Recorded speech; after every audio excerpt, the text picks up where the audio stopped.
From the current list of characters that are playable, I have broken down which characters will possess a new form via the Rising system. As I previously mentioned, I am viewing the Rising system as an awakening mechanic, or rather a transformation mechanic, and it's been shown to us in the previous producer video. I'll go over all of the characters I believe will have a new form, how they ultimately will work, as well as some balancing things in place so that way it's not just outright broken, and any other opinions I have for it. Now, disclaimer, these are my opinions, and if you do disagree, feel free to express it in the comment section, or if you have anything to add or your own thoughts, by all means, I encourage you to comment down below.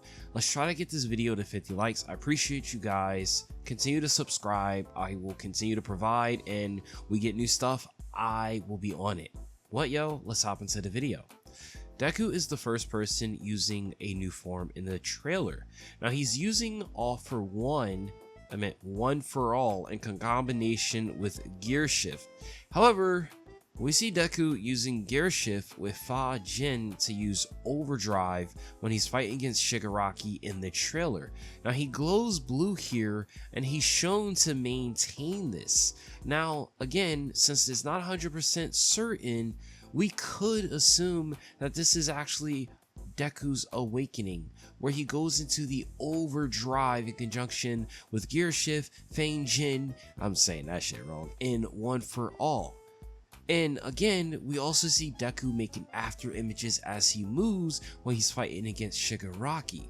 This awakening likely, just my thoughts, would increase his movement speed and increase the damage that he's capable of outputting. However, only thing I can think of to serve as a balance of sorts is, again, if this is a temporary boost, and if it's not, there has to be a trade-off that makes sense, but that's not going to deter you from wanting to use this awakening. Now for the second character, Bakugo, he's different. Now he doesn't actually have a full visual change, and instead I believe that his quirk awakening, Cluster, will be utilized to indicate that he's using stronger and faster explosions. So similar to how we saw in the trailer with the sparkles, how Bakugo used this against Shigaraki, it's quite possible that his awakening would give him the cluster ability and access to stronger explosions, as well as the cluster effect appearing as he fights.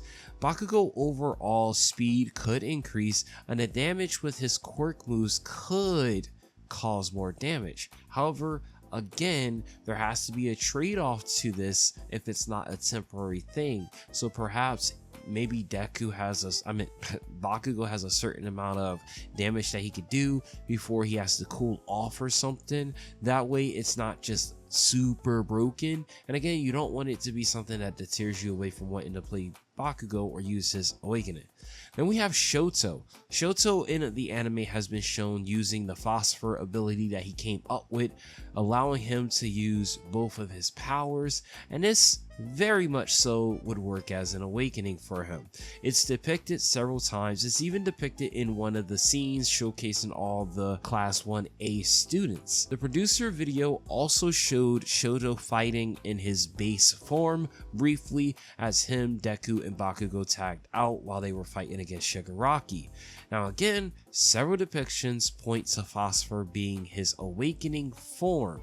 Again, this is peak Shoto. Shoto's awakening could increase the speed his moves come out, because now he's using his two powers in conjunction with one another. Whether or not this happens, we have to consider the trade-off. So while Shoto could increase the speed of his attacks, maybe there's a downside, but it's a balance. I haven't really thought about it too much compared to the other two, but that's all I'm thinking so far. Then we have Kirishima.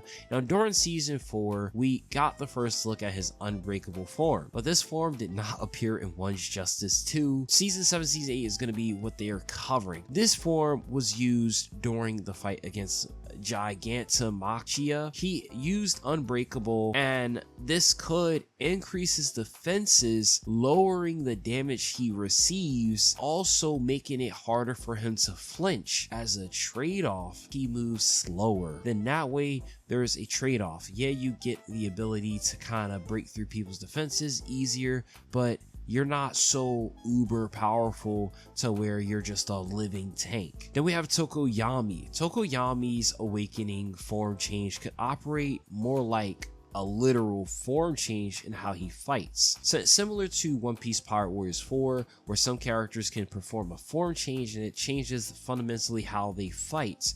Tokoyami could make use of his Black Abyss, Wear the Dark Shadow.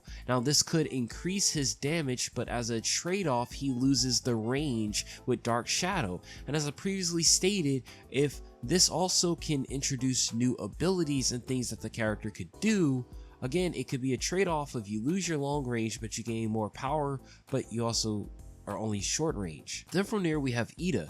Ida's awakening could simply be him using his Respiro Turbo ability. We first heard about this in Season 5, and he implemented this ability, allowing him to go so fast that his speed rivaled that of Jet or Gran Torino's quirk. If that's the case, he would be more of an ability awakening, if that makes sense, more so than a form change. But either way, this would serve as a awakening. The way to balance this, perhaps he uses more stamina, or he's harder to control because he's moving faster. Then we have Toga. Toga in the previous games was able to transform into other people, and she could use, I think it was like supports or something, but she couldn't outright transform into the person and use their moveset. However, for her awakening, they could have it to where she could transform into the actual person. Again, similar to the previous game, she has to get the contact, do the blood thing, but once she does that, and she meets another condition, you know, the awakening, the rising mechanic, then she can transform into that person, not only transform into them, but also use their abilities and become them. She would essentially be the Captain Ginyu of the My Hero games. So this will allow her to use abilities like her quirk Awakening, where she first used Chaco's abilities despite not being in contact with the blood. But again, the trade-off is that it'd be harder to set up, so she would have to obtain the blood of the user before she could do it to truly take advantage of it. But again, they would have to fundamentally change how her character works from the previous game to this game. Whether that's going to be the case or not, we'll see.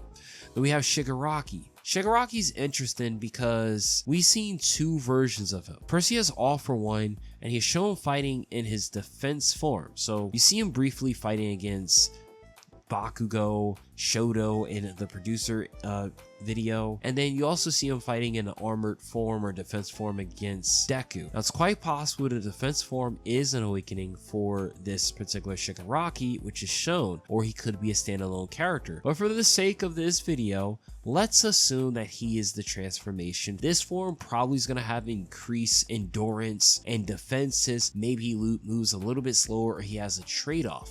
Now continue from there, we have the character Muscular. Now Muscular has not been officially confirmed, but thinking about characters from the cast that are going to be there, I decided, what about Muscular? So you could have him increase the amount of muscle he is using, which could increase his strength, but as the trade-off, his movement speed would be slower. Now we have Dabi, the ultimate crash out. His awakening very much so likely will be him copying Shoto's Phosphor move, and he does it to himself.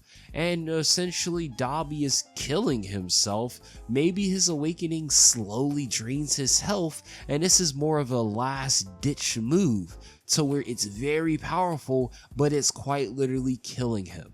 Now, while he doesn't go through a drastic and augmented change per se, it could also be a case where we see that special flame being utilized and he just goes all out. Then from here we have All For One. While he doesn't go through a drastic change or augmented change per se, as we only really saw him fight against All Might the first time during season 3. Now him in his prime form, if they're the same slot, then it stands to reason that the prime form could be his awakening. Perhaps he does the thing he does in an anime and he implements the ability to regress to his prime form. But we'll see. And as the trade-off for that, similar to what happened, maybe it's slowly eating at him until he's nothing. But we'll have to wait and see. But that's a bit of the forms that I expect to see in this game. What do you guys ultimately think? What are some forms that you think would be in the game? Let me know. I didn't go over everyone because this video will be an hour long, but drop some other characters, and then as more characters revealed, we'll start kind of breaking down the characters, what they could be doing. Also, let me know if you want me to break down each character and give more of a thorough breakdown of how they could ultimately have changed the way they played from the second game. Anyways, I'm Makai. Subscribe for more of My Hero All's Justice, as well as any other anime games. What yo, I'll catch you guys in the next video.